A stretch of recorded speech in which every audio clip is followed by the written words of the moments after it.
Nostalgic toys from your childhood might now be worth thousands in collectors' markets. Play once came in plastic shells with chunky buttons, flashing lights, and sounds that filled the room whether anyone wanted them or not. These were the objects that turned floors into launch pads, kitchens into labs, and bedrooms into fortresses. Some were clever, some were strange, and a few were unintentionally terrifying.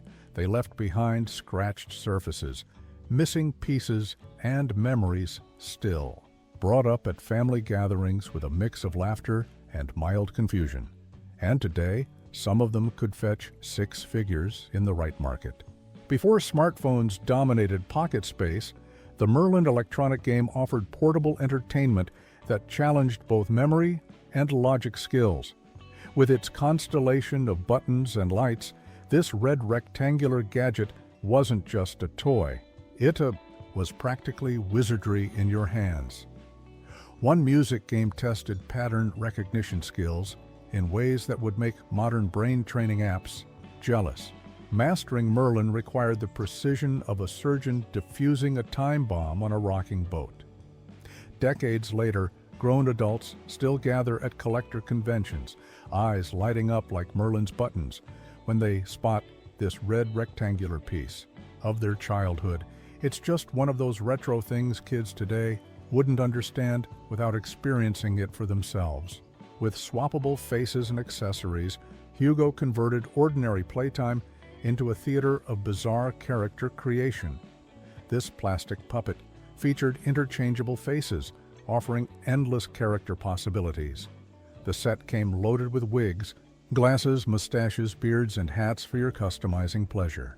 Monday's detective could become Tuesday's cowboy or Wednesday's mad scientist. Some kids found Hugo delightfully creative. Others couldn't get past those blank, soulless eyes that seemed to follow you around the room. Hugo's unsettling. Quality puts him in the same uncanny valley as those Westworld androids, recognizably human, yet disturbingly off. If you're brave enough to display Hugo on your shelf today, prepare for house guests to ask whether you've recently taken up collecting cursed objects. Trapped in back seats during endless family road trips, kids found salvation in the 2-button universe of the Konami TMNT handheld game. This mean green machine somehow packed an entire turtle adventure into something smaller than a sandwich. Set in a pixel version of NYC, players battled to save April from Shredder's clutches with just 3 precious lives. Obstacles bombarded players from every direction. Shurikens flew, pizza cutters whirled, and mousers snapped their mechanical jaws. The gameplay mechanics were simpler than today's controllers with their 17 buttons and 3 joysticks, yet somehow more satisfying. With just 2 buttons and pixelated graphics, this pocket-sized adventure delivered more satisfaction than many of today's technically superior but spiritually empty mobile games. If you craved the magical thrill of metamorphosis, Shrinky Dinks delivered kitchen-based alchemy that turned flimsy plastic sheets into treasured trinkets. These thin sheets came decorated with superheroes, animals, and patterns so groovy they practically screamed disco. Kids colored them with irregular markers, then parents reluctantly surrendered their kitchens for the conversion process.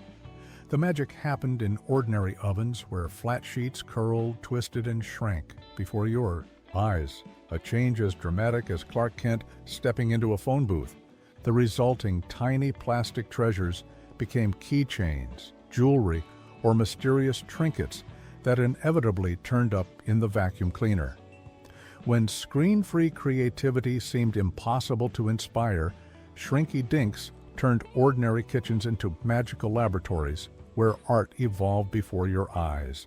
When video games needed a hero in the mid-'80s, Super Mario Bros. Bounded onto television screens in 1985 and breathed life back into the faltering industry. Nintendo's landmark title thrust Mario and Luigi into the spotlight while revolutionizing video gaming through brilliantly designed side-scrolling adventures. Across living rooms worldwide, gamers snatched up an astonishing 40 million copies. Similar to how Raiders of the Lost Ark forever altered the landscape of adventure filmmaking, Super Mario Bros. Rescued the gaming industry from its devastating 1983 crash. Today's collectors eagerly pursue authenticated copies of this groundbreaking title. Sticker-sealed cartridges command jaw-dropping prices, occasionally reaching $799 for pristine examples. If you've kept your childhood copy in the box, dusted off with some microfiber cloths, and you might be sitting on a small gold mine. Disguised as a simple handheld toy, Intercept electronic game converted ordinary children into bedroom spies with its code-breaking challenges and spy-tech aesthetic. This sleek black device, smaller than your average paperback, made ordinary kids into covert operatives. Buttons and a tiny screen that would make modern smartphones laugh brought the thrill of code-breaking missions right to your sweaty little palms. Games challenged players to intercept signals and decipher codes with the urgency of preventing imaginary nuclear disasters. The black and silver aesthetic screamed top-secret spy tech, despite being available at ordinary toy stores for regular allowance money. While real spies relied on million-dollar equipment, suburban children cracked imaginary Soviet codes. Between homework and dinner, convinced they were saving the free world one button press at a time. Nothing combines cute and terrifying quite like Jolly Chimp, the cymbal-clashing monkey that traumatized an entire generation. This small, squatting monkey with dead eyes managed to be simultaneously cute and deeply unsettling, the toy equivalent of a horror movie jump scare. When wound up, it clashed cymbals with manic intensity while emitting a mechanical screech that could curdle milk. Those red outlined eyeballs stared directly into your soul as if assessing your worthiness for the afterlife. The toy gained renewed cultural relevance as Lotso's surveillance officer in Toy Story 3, cementing its legacy as nightmare fuel. Its perfect balance of cute appearance and horrifying function ensures Jolly Chimp remains culturally relevant. As both collectible and horror movie inspiration, unlike thousands of forgotten normal toys, for socially awkward teenagers seeking adventure beyond mundane reality, Dungeons & Dragons unlocked imaginary worlds where shy kids became legendary heroes. The Player's Handbook converted ordinary teenagers into wizards, hurling fireballs, warriors swinging battle axes, and elves with suspiciously Tolkien-esque qualities. Meanwhile, the Dungeon Master's Guide taught budding storytellers how to craft adventures more compelling than homework.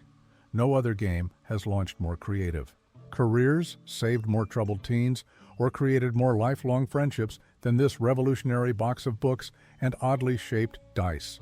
From indie comic obscurity to global phenomenon, Teenage Mutant Ninja Turtles issue 31 sprang from Kevin Eastman and Peter Laird sketchbooks to spark a multi-billion-dollar franchise.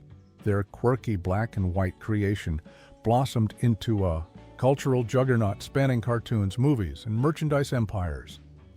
Mercilessly, time degrades these comics without proper preservation.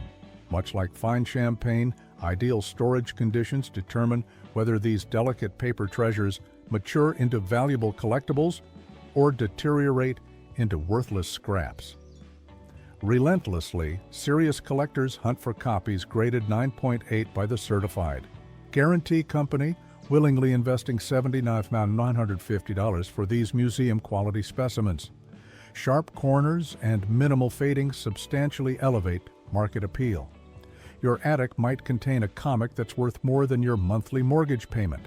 When electronic beeps threatened to drive parents insane, computer perfection arrived as the silent savior, teaching memory skills through light patterns rather than noise.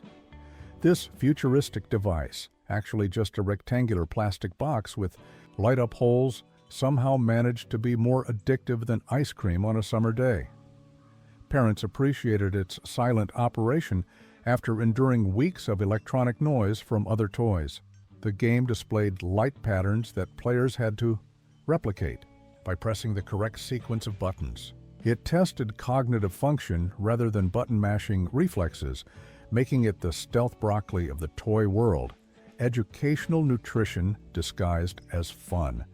Its minimalist design and focus on pattern recognition strengthened cognitive skills while delivering entertainment that didn't require batteries, updates, or monthly subscription fees. Math anxiety plagued generations of children until Speak and Math disguised dreaded arithmetic as entertaining electronic gameplay. Texas Instruments packaged arithmetic in a chunky beige case with colorful buttons that somehow made multiplication tables less terrifying.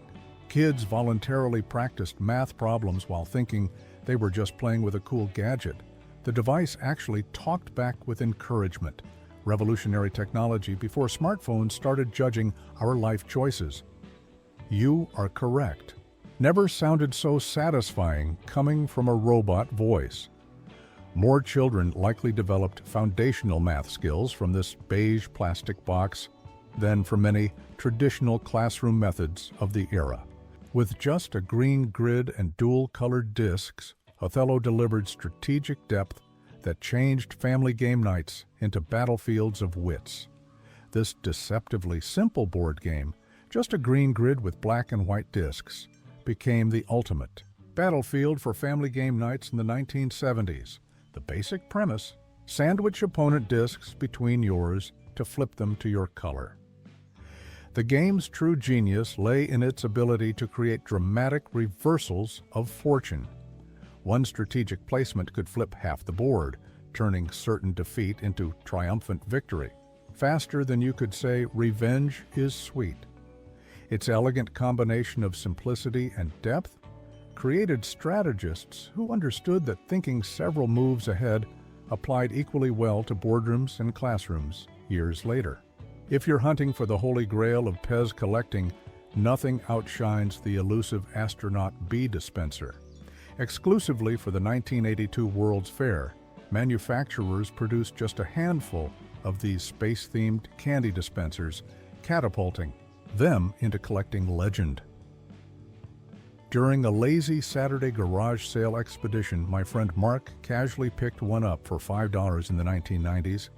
Later, that plastic spaceman funded the down payment on his first car when a collector recognized its extraordinary rarity. Extreme scarcity propels these prices into orbit. Throughout the collecting community, excitement surged when one dispenser sold for $32,000 in 2006, shattering previous records. Intact packaging and minimal handling markedly enhance investment potential. Just imagine what that Pez dispenser could fund when unexpected bills arrive.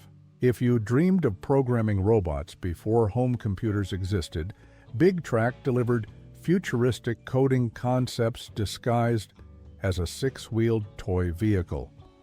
Milton Bradley's programmable vehicle introduced coding concepts before most homes had. Computers.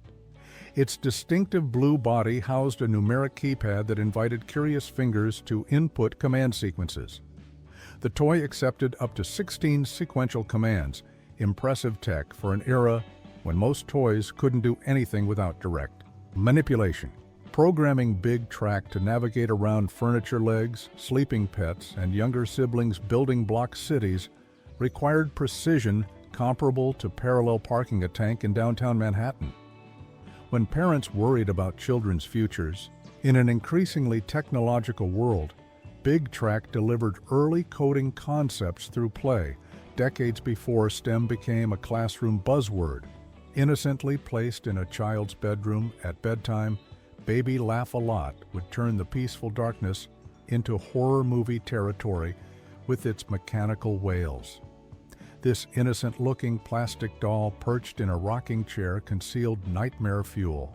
Within its cherubic exterior, wind her up with the key, and instead of delightful chuckles, she'd emit sounds better suited to a horror movie soundtrack. Her laugh combined elements of a rusty gate, a struggling car engine, and possibly souls in torment. The doll earned its reputation as unintentionally terrifying, especially when batteries weakened and the laugh slowed to demonic drawls. Few other toys have unintentionally prepared children for the horror movie genre or convinced them to double-check closet doors before bedtime. Learning musical notation frustrated many children until Major Morgan translated abstract symbols into colorful buttons that created instant melodies. This electronic keyboard toy featured buttons labeled A through G, turning musical notation from abstract symbols in boring school books to tangible buttons kids could actually press. Results varied from surprisingly pleasant to please make it stop. The toy welcomed experimentation without requiring prior musical knowledge, talent, or even rhythm. Major Morgan functioned like training wheels for musical concepts, introducing scales and patterns as naturally as breathing. During family gatherings, adults would secretly compete for who could play recognizable tunes on this kid-friendly instrument, long after the children had moved on to other toys. Hungry Hippos stands as the loudest board game ever created, measuring somewhere between construction site and rock concert on the decibel scale. Henry, Homer, Harry, and Lizzie, 4 plastic hippos with insatiable marble appetites, invited players to channel their inner chaos demons by frantically slamming levers until someone's wrist gave out. The game required zero strategy, but infinite energy. Children developed forearm muscles comparable to professional arm wrestlers, while parents developed new appreciation for silence. If you've ever played a truly competitive round, your forearm muscles probably still twitch at the mere mention of marble-gobbling plastic hippopotamuses. While Luke Skywalker figures dominate collections, the humble FX-7 medical droid secretly ranks among the most lucrative Star Wars collectibles from the Reagan era. Kenner's designers captured the distinctive multi-armed silhouette and unique design that briefly appeared in the Hoth Medical Bay scene. Persistently, fakes flood today's marketplace, challenging even experienced collectors. Authenticating genuine examples requires meticulous examination, not unlike a master chef inspecting ingredients before creating a signature dish. Back in 2014, an impeccable specimen shocked the collecting world when it sold for $7,000 at a UK auction. This remarkable sale cemented the droid's status among hardcore Star Wars memorabilia enthusiasts. Finding one of these droids in your collection is like discovering buried treasure in your backyard. In an era when real space exploration captivated the nation, Starbird brought interstellar adventures down to bedroom floor scale with its modular spaceship design. This futuristic white craft from Milton Bradley featured adjustable wings, electronic sounds, and voice synthesis technology that made pew-pew sound effects unnecessary. Its sleek design looked like something stolen from NASA's secret prototype warehouse. Children customized flight configurations by adjusting the wings, creating different spacecraft for various imaginary missions. The electronic sounds provided atmospheric background for space battles, alien encounters, and daring rescues across bedroom galaxies. Those who preserved their Starbird in working condition now possess both a technological time capsule and a valuable collectible. When childhood roughhousing destroyed most action figures within weeks, Stretch Armstrong arrived with superhuman durability that survived even the most determined destruction attempts. This latex rubber muscle man, filled with corn syrup gel, could stretch to 4 times his original length without breaking. Brothers would pull him between them like a bizarre tug-of-war rope. The oddly satisfying tactile experience of stretching and twisting this rubbery superhero provided hours of physical play. Children discovered creative torture methods, stretching him between door frames, tying him in knots, or experimenting with freezing him. If today's kids understood the simple joy of a toy designed specifically to be manhandled without breaking, they might briefly put down their tablets. Classroom learning often failed to engage restless students, but Alfie cleverly disguised educational content within a friendly robot's interactive games. This charming robot with rainbow-colored buttons became an unofficial teaching assistant in thousands of homes. His repertoire covered everything from basic ABCs to multiplication tables, all presented through games that felt nothing like schoolwork. Children who groaned at workbooks eagerly spent hours with Alfie, unaware they were absorbing the same information in a different format. His electronic voice provided encouragement that felt more like praise from a friend than evaluation from a teacher. While educational technology has advanced dramatically since Alfie's heyday, few learning devices have matched his perfect balance of personality and engagement. Designed with deceptive simplicity that masked fiendish difficulty, Simon turned memory challenges into competitive sport through 4 colored buttons and escalating light sequences. This flying saucer-shaped game with its 4 illuminated quadrants became a cultural phenomenon that transcended toy stores to appear in arcades and bars. Its premise couldn't be simpler: repeat the ever-growing sequence of lights and sounds without a single mistake. Early rounds lulled players into confidence before sequences grew to seemingly impossible lengths. The distinctive electronic tones became instantly recognizable, and the tension of watching a skilled player reach 20 or 30 steps in a sequence could rival any sporting event. Among thousands of electronic toys that briefly captured attention, before disappearing, Simon's brilliantly accessible challenge mechanics ensured its lasting appeal.